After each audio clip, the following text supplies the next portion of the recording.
ঘটনাটি ঘটেছিল সৌদি আরবের জেদ্দায়। পাকিস্তানের এক যুবক জেদ্দায় খুব কম পয়সায় গোটা একটি বাড়ি রেন্টে পেয়ে যায়। সম্ভবত যুবকটি সেখানে কোনো রিয়েল এস্টেট কোম্পানিতে লেবারের কাজ করত। বাড়িটিতে একটি সমস্যা ছিল, প্রত্যেকদিন রাত্রিবেলা সে যে পজিশনে শুতো পরের দিন সে অটোমেটিক্যালি উল্টো পজিশন থেকে উঠত। এই জিনিসটি নিয়ে সে খুব চিন্তিত হয়ে পড়ে। তাই এক রাত্রিবেলা সে নিজে না ঘুমিয়ে জেগেছিল। প্রত্যেকদিন রাত্রিবেলা তার সাথে কি ঘটে বিস্তারিত দেখুন এই ভিডিওতে। कौन?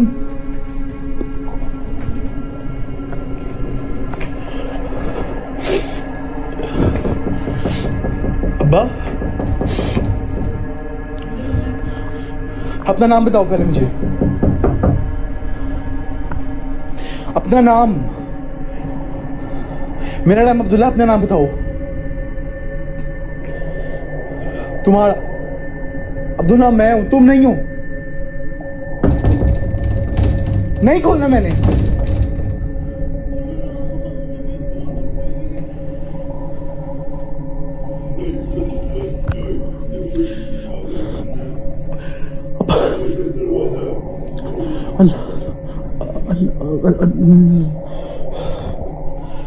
ओके, मुझे आयतुल कुर्सी आती है, मैं आयतुल कुर्सी पढ़ना स्टार्ट कर दूंगा।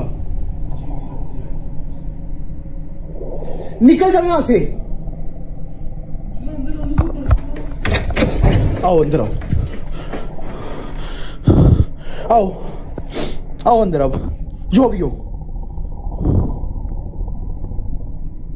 मगर मेरी एक बात याद रखना, जहां से भी तुमने जो भी करना तुम